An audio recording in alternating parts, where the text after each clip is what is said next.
Halo, selamat siang pemirsa, apa kabar Anda hari ini Senin sekali? Saya Wilson Purba. Dan saya Bernadetta Ginting kembali hadir memperbarui informasi Anda dalam iNews Siang hari ini. Pemirsa, selain 3 informasi tadi, redaksi kami telah menyiapkan beragam informasi menarik lainnya. Kita awali iNews Siang hari ini dari perkembangan kasus kematian Brigadir Joshua. Hari ini Irjen Verdi Sambo mendatangi Barreskrim Polri untuk menjalani pemeriksaan. Saya hadir memenuhi panggilan penyidik Barreskrim Polri.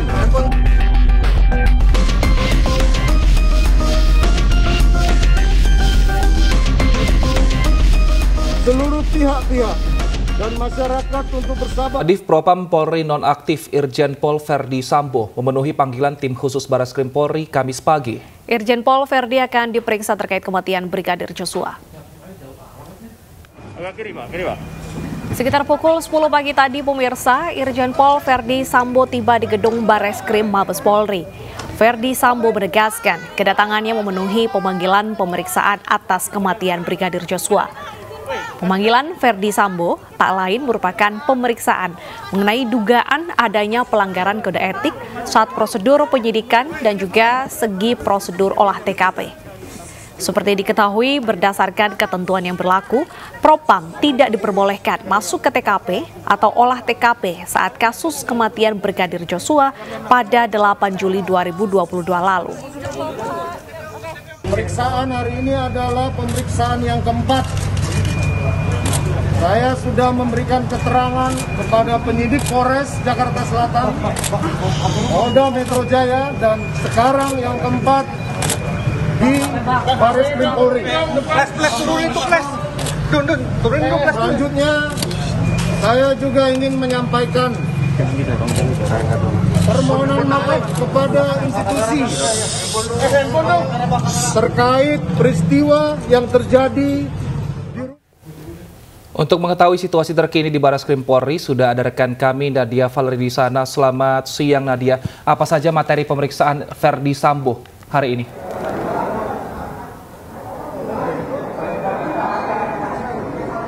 Ya, selamat siang Wilson, Benedetta, dan juga pemirsa. Hingga saat ini untuk proses pemeriksaan terhadap Kadif Propam nonaktif Irjen Polisi Verdi Sambo masih berlangsung di gedung Barreskrim Polri, di mana tadi pemeriksaan sudah dimulai pada pukul 10 pagi waktu Indonesia Barat, dan Kadif Propam nonaktif juga sudah tiba tepat waktu sekitar pukul 9:56 waktu Indonesia Barat.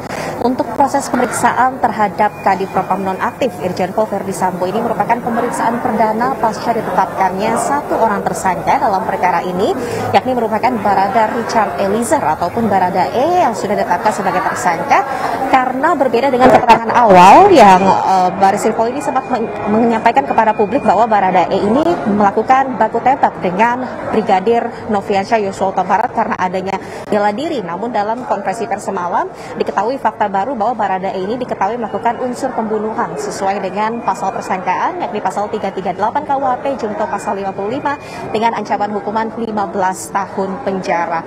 Untuk proses penyidikan hingga saat ini masih terus dilakukan, di mana Barreskrim Polri juga akan melakukan pemanggilan terhadap sejumlah saksi baru lainnya.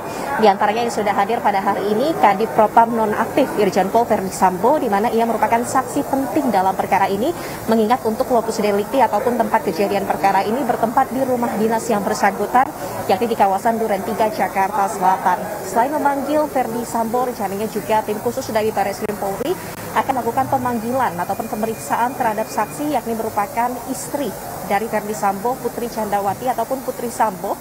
Meski demikian, hingga saat ini belum dapat dikonfirmasi kapan Putri Chandrawati ini bisa dipanggil, karena Barreskrim hanya menyebutkan bahwa hingga saat ini Putri Chandrawati masih belum dalam kondisi yang bisa dilakukan pemeriksaan terkait dengan perkara ini.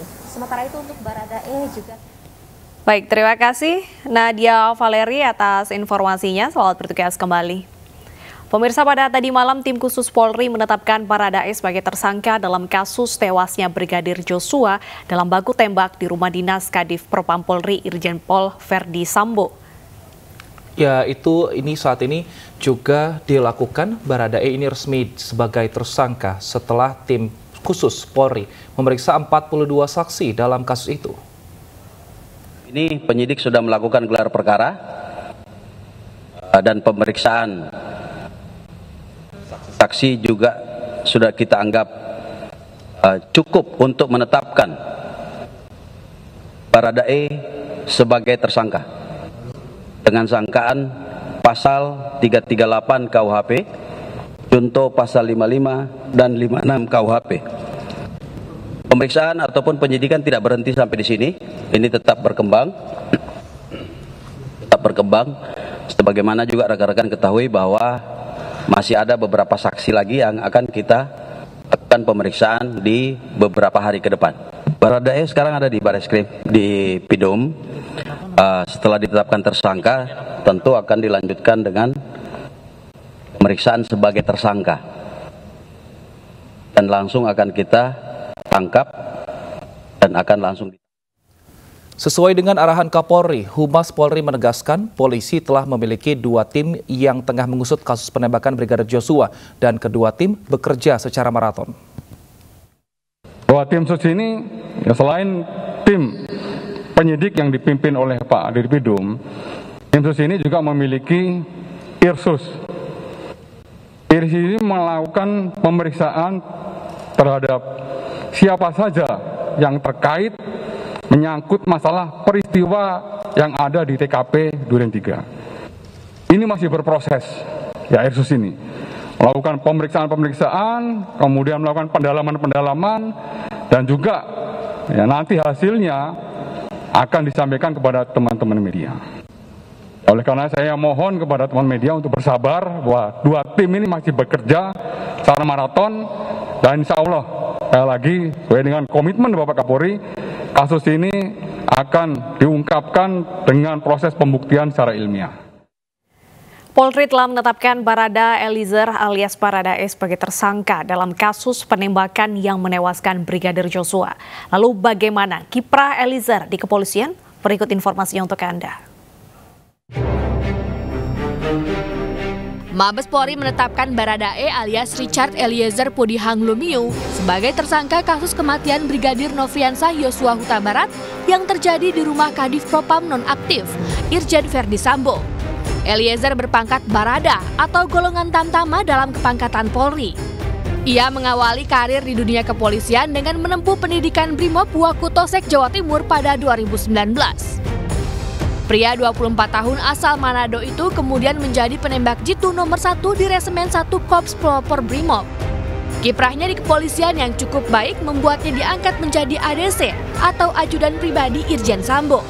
Barada Eliezer merupakan rekan Brigadir Joshua sebagai sesama ajudan Irjen Verdi Sambo. Eliezer terlibat baku tembak hingga menewaskan Brigadir Joshua. Kini Barada Eliezer dijerat dengan pasal 338 junto pasal 55 dan 56 KUHP tentang pembunuhan. Tim Liputan iNews melaporkan. Hadir memenuhi panggilan penyidik Bareskrim Polri.